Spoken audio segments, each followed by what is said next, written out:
అందరికీ నమస్కారం. కాంభోజరాజు కథను గురించి వివరించుకుందాం.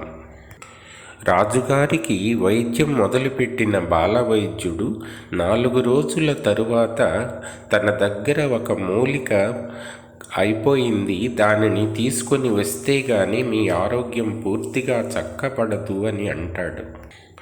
అది ఎక్కడ ఉందో చెప్పి దానిని తీసుకొని రమ్మని రాజుతో అంటాడు. రాజు తన 6 కొడుకులను పంపిస్తాడు. వాళ్ళు దారిలో ఒక మునిని అవమానిస్తారు. ఆ ముని వాళ్లకు ఆ మందు ఎక్కడుందో నాకు తెలుసు, తానేపురి అనే పట్టణంలో ఒక భోగపు స్త్రీ ఉంది, ఆ ఊరికి వెళ్తే ఆమెకు దగ్గర ఈ మందు ఉంది అని ఆ ముని చెప్తాడు. వీళ్ళు ఆ ఊరికి చేరుకుంటారు. తరువాత కథాంశాన్ని వివరించుకుందాం. అన్నదమ్ములు 6 తానే పట్నం చేరుకున్నారు. వేశ్యలు ఎక్కడ ఉంటారో తెలుసుకొని ఆ వీధి కొసనున్న ఒక మంచినీళ్ల బావి దగ్గర కూర్చుని ఉన్నారు. రాజకుమారులు ఎవరో వచ్చి బావి గట్టుపై కూర్చుని ఉన్నారు అనే వార్త రంగవల్లికి తెలిసింది. ఎలాగైనా వారిని జయించి వారి వద్ద ఉన్న ధనాన్ని కాజేయాలని ఆమె అనుకుంది. ఒక బంగారు బిందెను చంకన పెట్టుకొని మంచినీళ్ల కోసం రంగవల్లి అక్కడికి వచ్చింది. ఆమె అందాన్ని చూసిన అన్నదమ్ములు సంతోషంతో ఉబ్బి తబ్బిబ్బైపోయారు. ఆమెను పలకరించే ధైర్యం లేక వాళ్ళు అలాగే చూస్తూ ఉండిపోయారు. అది కనిపెట్టిన రంగవల్లి ఓరచూపులతో చిరునవ్వు నవ్వుతూ తానే కల్పించుకొని, యువకులారా, మీరెక్కడ నుండి వచ్చారు? మీ పేర్లేమిటి? మీరిప్పుడు ఎక్కడికి వెళ్ళాలని అనుకుంటున్నారు అని ప్రశ్నల వర్షం కురిపించింది. ఆమెకై ఆమె తమని పలకరించిందని వాళ్లకు పరమ సంతోషం కలిగింది. మేము శాంభవీపుర ప్రభువైన కాంభోజరాజు పుత్రులం. మా తండ్రి గారి పని మీద మేమిక్కడికి వచ్చాం. వచ్చిన వెంటనే నీ సుందర రూపాన్ని మేము చూశాం. నీతో ఒక రాత్రి ఉండాలని అనుకుంటున్నాము అని అన్నారు. ఒక రాత్రికి నీవు ఎంత సొమ్ము తీసుకుంటావు అని అడిగారు.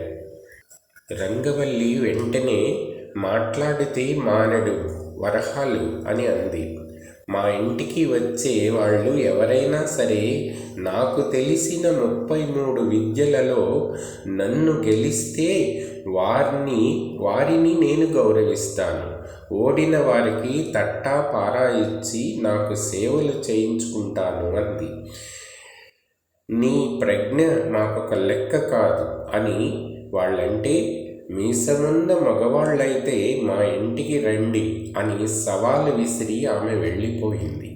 రాత్రి చీకటి పడిన తరువాత అన్నదమ్ములు 6 చక్కగా ముస్తాబై ఆమె ఇంటికి వెళ్ళి, రంగవల్లి, రాజకుమారులం వచ్చాం, తలుపు తీయి అని పిలిచారు.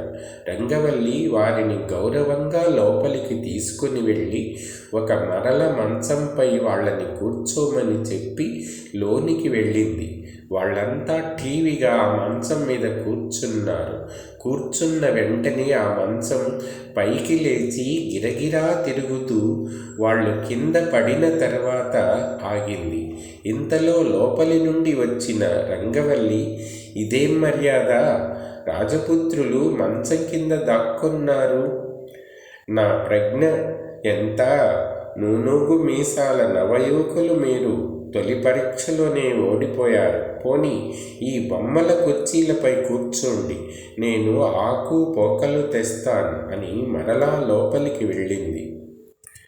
పడి లేచి ఒంటి నొప్పులతో ఎలాగో వెళ్ళి వాళ్ళు బొమ్మల కుర్చీలలో కూర్చున్నారు. వెంటనే ఆ కుర్చీలకు ఉన్న బొమ్మలు 4 ఒకటి కూర్చున్న వారి జుట్టు పట్టుకొని వంచింది, 2వది జుట్టు గొరిగింది, 3వది సున్నం బొట్లు పెట్టింది, నాలుగవది మొట్టికాయలు మొట్టసాగింది.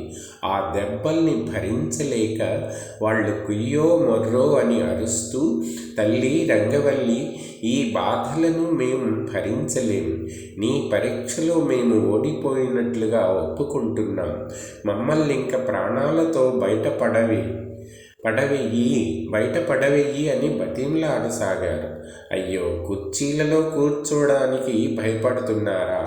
మీ వంటి వీరుల ముందు నేనెంత, నా ప్రజ్ఞ ఎంత? మగతనం తెలివి ఉన్న ధీరులు మీరు. పాపం, ఈ పరీక్షలో కూడా ఓడిపోయారు. మీకు మూడో పరీక్ష పెట్టమంటారా? లేక మీ అలంకారాలు ధనము నాకు ఇచ్చివేసి తట్టాపారా తీసుకొని నాకు సేవ చేస్తారా అని అడిగింది రంగవల్లి. చాలు తల్లి, మాకింకా ఏ పరీక్ష వద్దు. నీ ఇంట్లో పనివాళ్లుగా పనిచేస్తాం అని వాళ్ల వద్దనున్న ఆభరణాలను ధనాన్ని కూడా తీసి ఆమెకు ఇచ్చివేశారు. రాజపుత్రులు తిరిగి రావలసిన గడువు దాటిపోయింది. వారి జాడ ఏమాత్రం తెలియలేదు. ఉన్న ఆశలు అడుగంటాయి. మహారాజుకు మందులేక మతిపోయినట్లుగా ఉంది. ఆయన శతవర్ధిని చూసి, నాయనా, మందు కోసం వెళ్ళిన నా పుత్రులు ఏమయ్యారో తెలియడం లేదు. వాళ్ళు ఎలాంటి కష్టాల్లో ఉన్నారో తెలియదు. నువ్వే వెళ్ళి ఆ మాట్లాడే మందును తీసుకొనిరా. నా కుమారులను క్షేమంగా నాకు అప్పగించు. నీకు నా రాజ్యంలో అర్ధభాగం కానుకగా ఇస్తాను అన్నాడు. ఆయన మాటలకు శతవర్ధి, మహారాజా, తమరు నాకు పితృ సమానులు. ఆపద సమయంలోని వాగ్దానాలు అవసరం తీరిన తర్వాత జ్ఞాపకం ఉండవు. పైగా మీ 6 పుత్రులు నాకు అర్ధరాజ్యం ఇస్తే ఒప్పుకోరు. కనుక మీరు అధికార పత్రం రాయించి దాని మీద రాజముద్ర వేయించి ఇవ్వండి. నా ఖర్చుకు లోటు రాని ధనాన్ని కూడా ఇవ్వండి.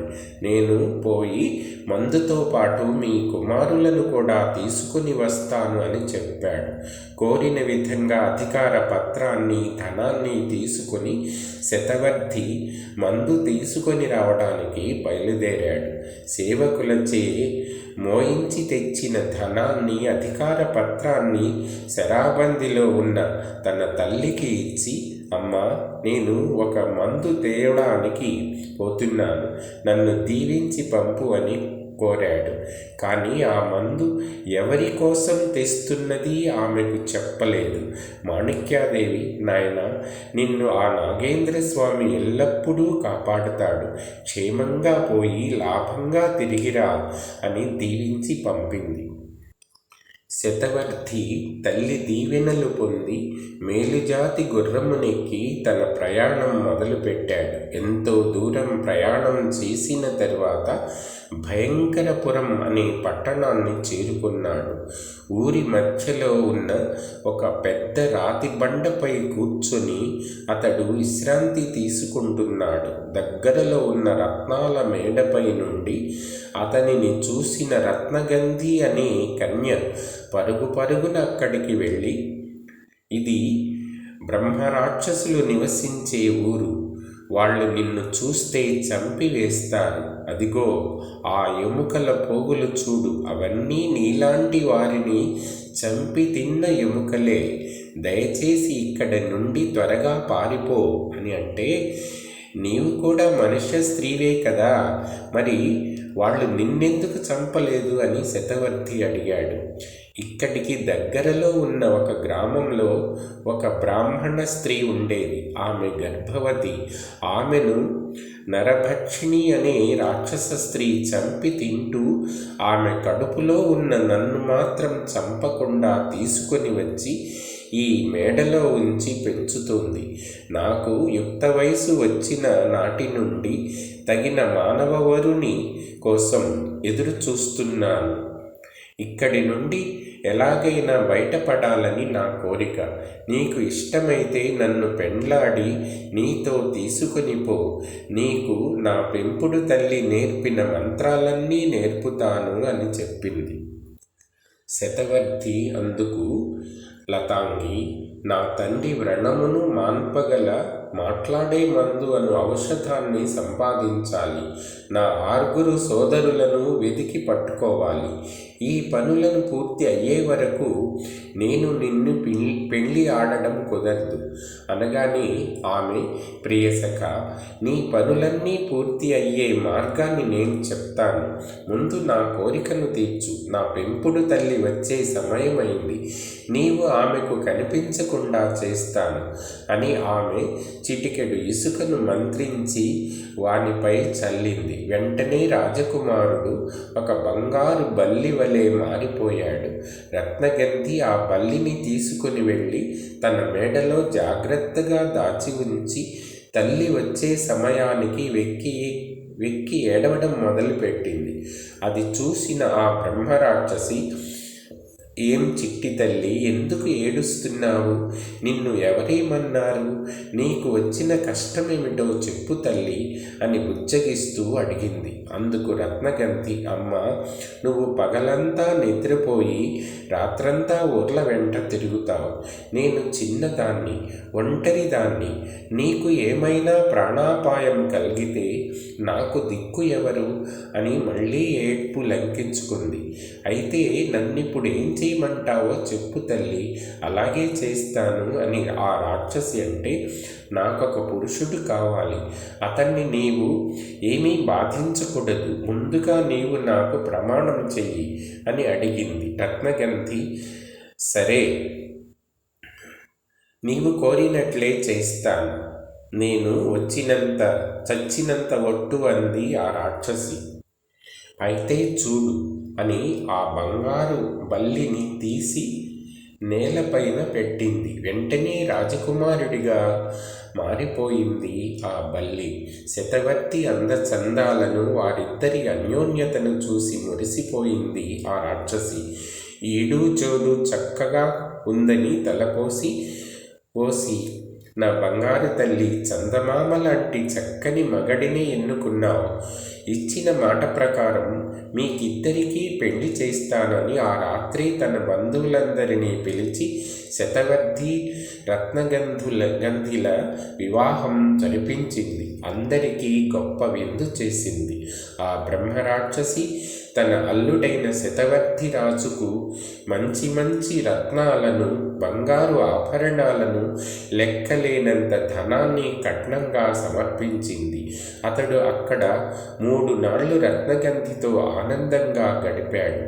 తర్వాత రోజున, ప్రియసఖి, నా తల్లి శరాబందిలో ఒంటరిగా ఉంది. నా తండ్రి వ్రణబాధతో ఉన్నాడు. నా 6 అన్నలు ఎక్కడున్నారో తెలియదు. నాకు మాట్లాడే మందు దొరుకు మార్గం చెప్పు. నేనక్కడికి పోయి మరలి వచ్చే సమయంలో నిన్ను మా రాజ్యానికి తీసుకొని పోతాను అని శతవర్ధి అన్నాడు. అప్పుడు రత్నగంధి, నాథ, మీకొక కీలిగుర్రాన్ని ఇస్తాను.